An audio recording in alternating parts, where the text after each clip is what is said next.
Hello everyone, स्वागत है आप सभी का डॉक्टर स्ट्रेंथ चैनल में। इस वीडियो में हम पढ़ेंगे भारतेंदु हरिश्चंद्र का जीवन परिचय।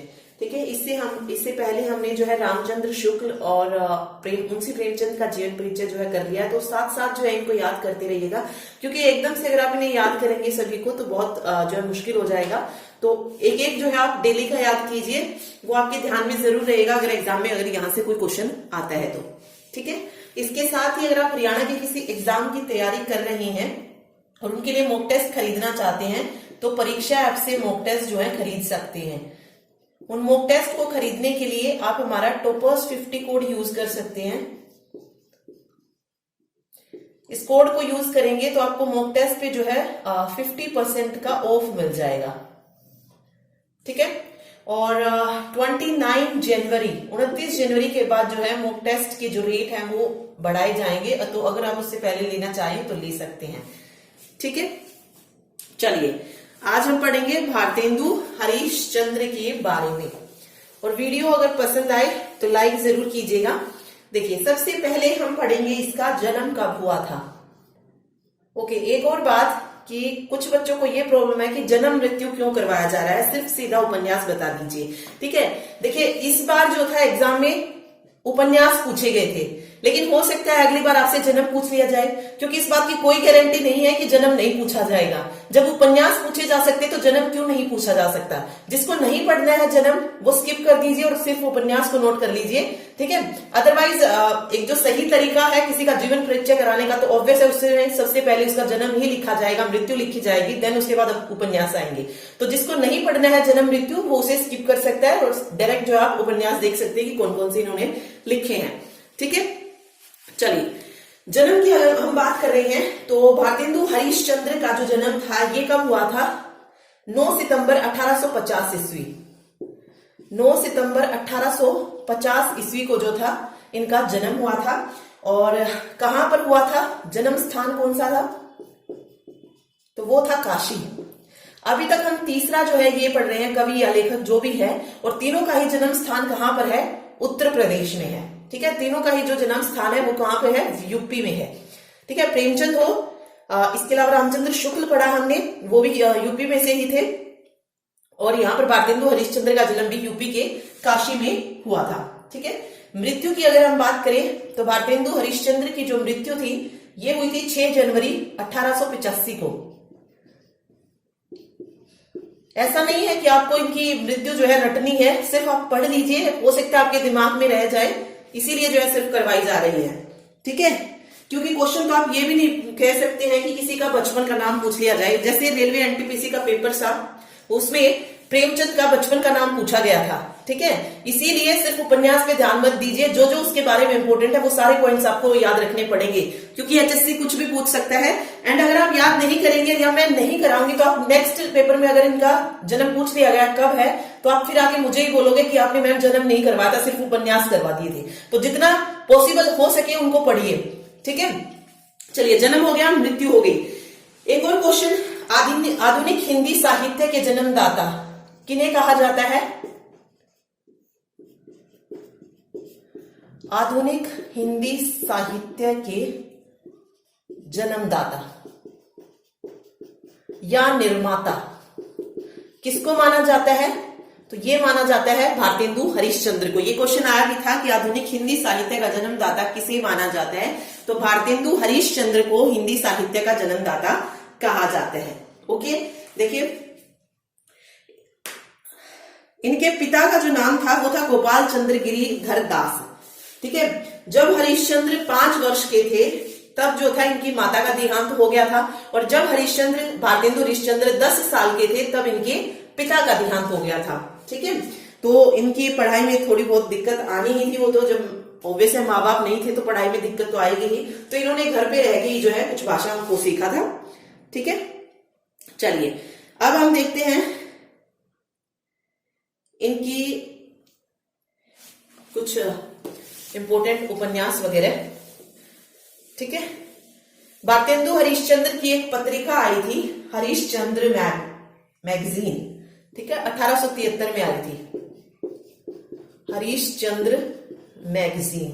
तो ये पूछा जा सकता है कि किसकी थी, तो भारतेंदु हरीशचंद्र की ये बुक थी। ठीक है, चलिए साहित्यिक परिचय में अगर हम देखें तो इन्होंने भी खड़ी बोली का ही जो है प्रयोग किया था, खड़ी बोली का। लेकिन काव्य संग्रह जो थे, मतलब कविताएं वगैरह जो थी, उनमें ब्रिज भाषा का यूज किया था, ब्रिज भाषा। ठीक है, अब इनकी रचनाएं पढ़ते हैं। देखिए सबसे पहले हम इनके नाटक देखेंगे जो जो एग्जाम के लिए इंपॉर्टेंट है। नाटक देखिए कौन कौन सा पूछा जा सकता है। एक तो जो इंपॉर्टेंट है वो है रत्नावली। ठीक है, बहुत इंपॉर्टेंट है ये। उसके अलावा अंधेर नगरी, अंधेर नगरी। नेक्स्ट नाटक भारत दुर्दशा, ये भी इंपॉर्टेंट है, भारत दुर्दशा, दुर्दशा। ठीक है, ये इंपॉर्टेंट पढ़ रहे हैं, फिर सारे देखेंगे। ओके, इसके अलावा मुद्रा राक्षस, मुद्रा राक्षस, ये नाटक भी किसका है, भारतेंदु हरीशचंद्र का है। ठीक है, तो ये आप याद रखिए। और एक और है जो इंपॉर्टेंट है, वो है कर्पूर मंजरी, कर्पूर मंजरी। ये 5 जो है आपको याद रखने ही रखने हैं। इसके अलावा और जो इनके नाटक आए वो कौन कौन से हैं, पाखंड विडंबन, इनमें भी एक बार बस इनको देख लीजिएगा। पाखंड विडंबन हो गया, या धनंजय विजय हो गया, धनंजय विजय। इसके अलावा भारत जननी,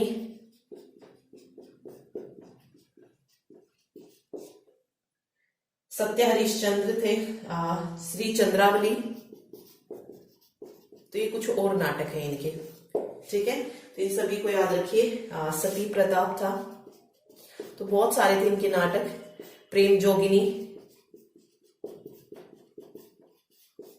ठीक है, और मेनली मैंने आपको बता दिया है बहुत इंपॉर्टेंट जो पूछे जाते हैं, अंधेर नगरी, भारत दुर्दशा, रत्नावली, मुद्रा राक्षस और कर्पूर मंजरी। ये 5 बहुत इंपॉर्टेंट है जो पूछे जाते हैं एग्जाम में। ठीक है, नील देवी भी था एक इनका नाटक, नील देवी। ओके, तो ये नाटक जो थे ये इनको याद रखिए। चलिए अब बात करते हैं निबंध की, कि निबंध कौन कौन से इंपॉर्टेंट थे, कौन कौन से निबंध जो थे इन्होंने लिखे थे। निबंध में अगर हम बात करें तो लीलावती, लीलावती। इसके अलावा सुलोचना, सुलोचना, मदालसा। ठीक है, 3 हो गए। एक दिल्ली दरबार दर्पण, ये इंपॉर्टेंट है, दिल्ली दरबार दर्पण, ये भी इनका क्या था, निबंध था। और एक और रह गया परिहास वंचक, परिहास वंचक। यहां से जो इंपॉर्टेंट है दिल्ली दरबार दर्पण, लीलावती, सुलोचना और मदालसा, मतलब 5 इंपॉर्टेंट है। तो 5 निबंध याद रखिए इसके भारतेंदु हरीशचंद्र के। ठीक है, ओके। यात्रा वृत्तांत की अगर हम बात करें तो निबंध को नोट कर लीजिएगा साथ साथ। अब बात आती है यात्रा वृत्तांत। यात्रा वृत्तांत जो इन्होंने लिखा कौन कौन सा था, एक था सरयू पार की यात्रा, ये भी इंपॉर्टेंट है, सरयू पार की यात्रा। और सेकंड था लखनऊ की यात्रा, यानी कि दोनों ही यात्रा वृत्तांत थी, तो लखनऊ की यात्रा और सरयू पार की यात्रा।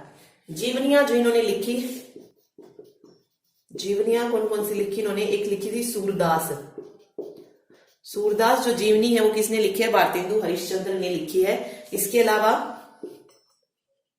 जयदेव, ये भी इंपॉर्टेंट है।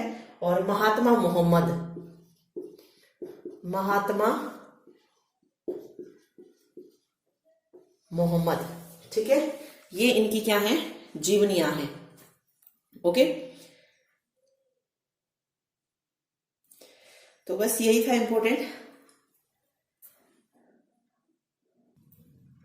आगे एक और चीज याद रखिएगा, इसके काव्य संग्रह भी पूछे जा सकते हैं। ठीक है, काव्य संग्रह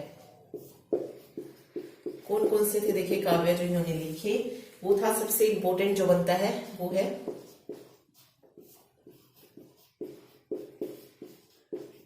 प्रेम सरोवर। ठीक है, प्रेम से रिलेटेड ही थे ज्यादातर। प्रेम तरंग हो गया, प्रेम प्रलाप हो गया। ठीक, इसके अलावा प्रेम फुलवारी,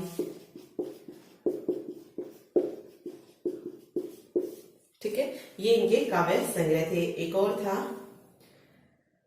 सतसई, सतसई, सतसई श्रृंगार, इंपोर्टेंट है। ये काव्य संग्रह किसका है? भारतेंदु हरिश्चंद्र का है। वैजयंती, वैजयंती और भारत वीणा, भारत वीणा, ये भारतेंदु हरिश्चंद्र के काव्य संग्रह है। ठीक है, चलिए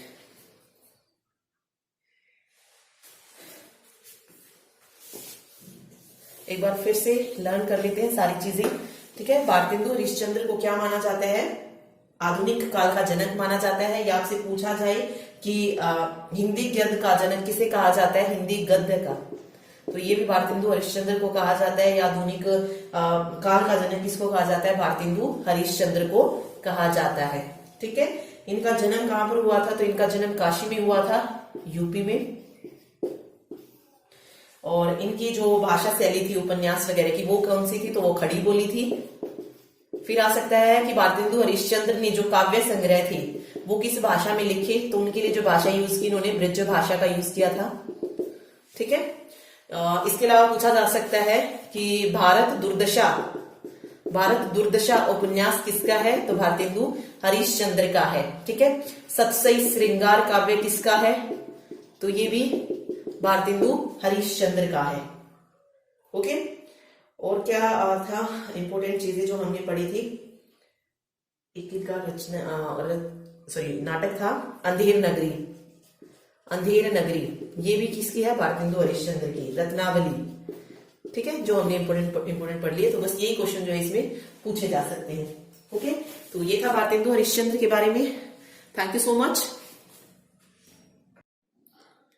इसके अलावा एक और चीज याद रखिएगा, जैसे हमने 2 नाटक इसमें पढ़े, रत्नावली और मुद्रा राक्षस। ठीक है, अब आपने सबने ये तो पढ़ा है कि रत्नावली किसकी बुक थी? हर्षवर्धन की थी। और मुद्रा राक्षस किसकी थी? संस्कृत के जो कवि हुए हैं विशाख दत्त, उनकी बुक थी।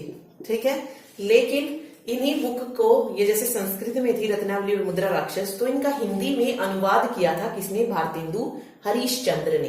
ठीक है, तो कई बार आपको कंफ्यूज करने के लिए ऑप्शन में अगर उन्होंने हर्षवर्धन नहीं दिया और भारतेंदु हरिश्चंद्र जो है दे दिया, तो राइट आंसर भारतेंदु हरिश्चंद्र हो जाएगा। ठीक है, ये याद रखिए, हिंदी में जो अनुवाद किया था वो भारतेंदु हरिश्चंद्र ने किया था। मुद्रा राक्षस का भी रत्नावली का नाम वही था, सेम। ठीक है, लेकिन हिंदी वर्जन जो आया था वो भारतेंदु हरिश्चंद्र ने निकाला था। ओके, बाकी मुद्रा राक्षस संस्कृत में था और रत्नावली का भी संस्कृत से अनुवाद किया गया था हिंदी भाषा में। ठीक है, तो ये 2 चीज और याद रखिए इसमें। Okay, thank you so much.